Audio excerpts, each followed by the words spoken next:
been here at Tribute Community Center over the past 12 years, where Oshawa residents have come to watch their beloved Generals. And in that time frame, there may not have been a more beloved General than John Tavares. Tavares made many memories here, including scoring the first Generals goal in this building on November 3rd, 2006, the night the building opened. And for the next 2.5 years, piled up many more goals. And it was on November 30th, 2008, where he broke Tony Tanti's record for most goals ever by an Oshawa General.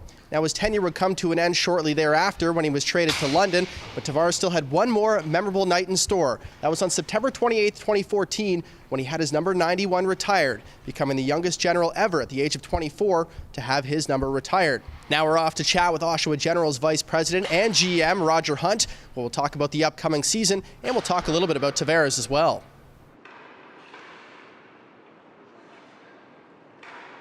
Hey, I'm Nick Konarowski with Durham Radio News, and standing beside me here is the Vice President and General Manager of the Oshawa Generals, Mr. Roger Hunt. Roger, thank you very much for taking the time to join us. And it seems crazy, but the summer's flying by and the season's starting in, well, just a couple of weeks. It's right around the corner. And so let's talk about some of the new storylines going into this upcoming season.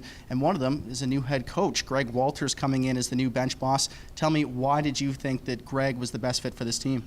Well, I think, we went through a real extensive interview process, and certainly there's a lot of good coaches out there. But as we kept going through it, it kept coming back, we would debrief, and, we kept coming back to Greg and the positives that he could bring, and talking to past players. Again, we couldn't find any reason not to keep bringing him back, and then eventually and probably realistically, right from the start, he was the guy that right from the start was probably our number one choice. And so far, since he's been here, he's connected with all the players. He's a real players coach from everything I gather, and he's had success. He's played in this league. He's played pro. He's coached in lower leagues, and I think he's a tremendous fit for our team. Exactly, right what we needed. You mentioned Greg's got a lot of experience. He comes over after almost a decade with Georgetown in Junior A, two-time Coach of the Year. Was with the Sarnia Sting before that as an assistant coach, so he's been around a long time. But in terms of the way he wants the game to be played, what should Generals fans expect to see from their players under Greg for this coming season? Well, I think it's a lot of these things are cliche-ish, playing fast and all that. But I think he understands that this is a rich rich in history here with this team.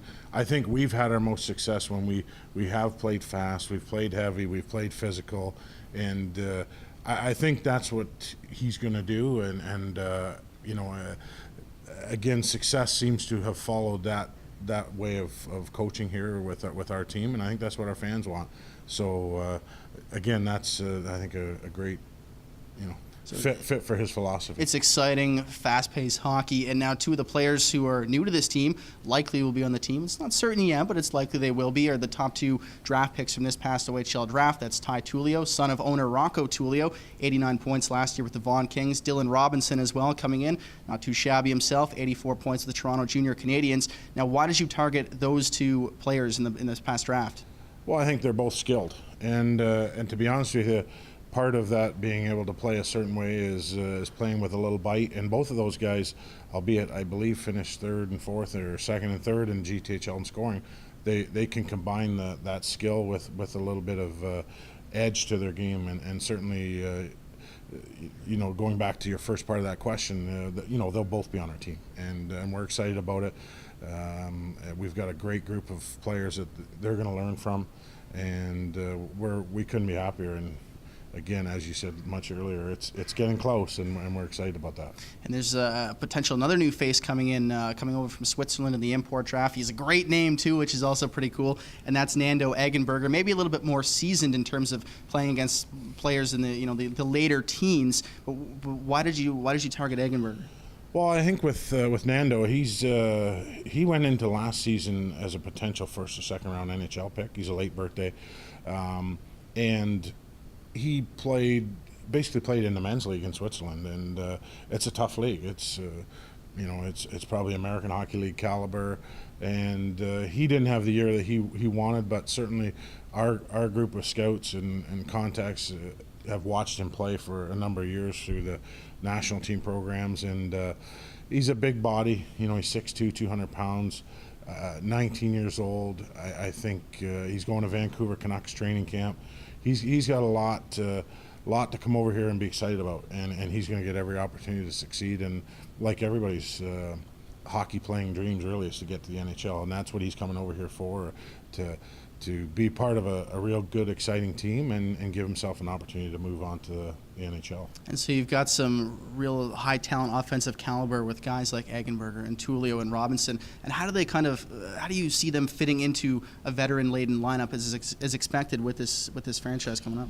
That's where Greg really is coming in at a real good time, and it's probably a blank slate for a lot of guys. And some guys have not had as much of an opportunity in the past, or some guys that have had a great opportunity in the past are going to have to prove to him as to why that's going to needs to continue. So with those new guys coming in and a new coach coming in, I think he's going to develop his own ideals and his own lines and his own combinations. So it's probably a real good time for this transition to be happening. And you're right, we do have a lot of we're not a young team anymore, and albeit we're not old yet, but we're getting to where we want to be, and in this league, and I think in the CHL, you need to have some older guys to win, and we're certainly there. But with those guys coming in, it's fresh. With Greg coming in, it's fresh, and very exciting.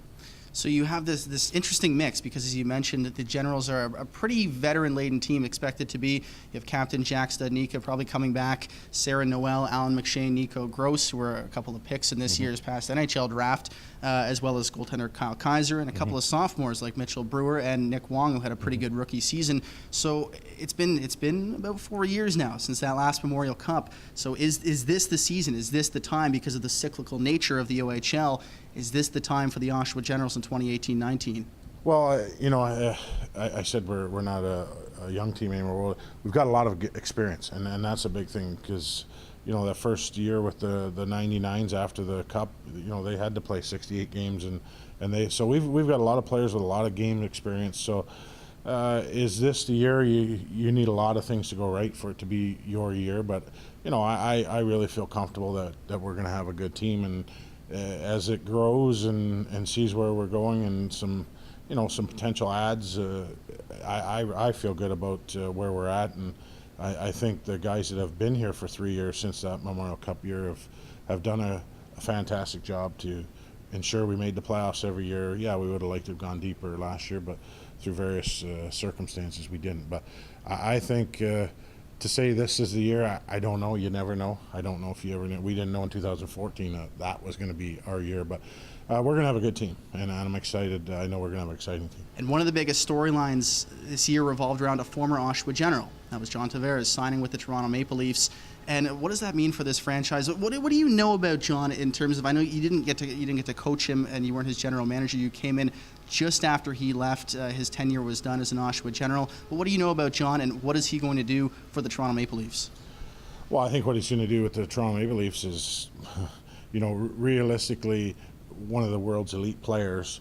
I think, and obviously an organization like the Leafs went out to get a player like him, for him to be closer to his home and his junior hockey home is a great thing. But I got to believe that the Leafs made that with the intent that they're all in, if you will, getting a player of John's caliber, and certainly having him closer to home. Is those guys are so busy with their own schedules, whether they're in LA, New York, or I think his whole focus, which it should be, is the Toronto Maple Leafs. And I think getting to watch him every 82 nights a year, being in this region will be exciting for our fans to see a former Gen being that close, and a former superstar general being that close. So as a lifelong Leaf fan too, I think it's exciting for Leafs Nation there to get one of the world's best, to play in the blue and white. You mentioned he's got a busy schedule, but are there any plans in the future for this upcoming season to maybe welcome him back to the TCC? Well, he would certainly be welcomed at any time, but there's nothing really imminent that we've got in place. But as I said, John is welcome here through these doors any day he wants. But I think with his commitments and his commercial stuff and all that, I think he'll, on his off nights, he might just go home and relax. Probably right on that one. But Roger, best of luck in the 2018-19 season. We'll see if the Oshawa Generals bring a 6th Memorial Cup and raise another banner here at the Tribute Community Center. For DurhamRadioNews.com, at the Tribute Community Center, I'm Nick Konarowski.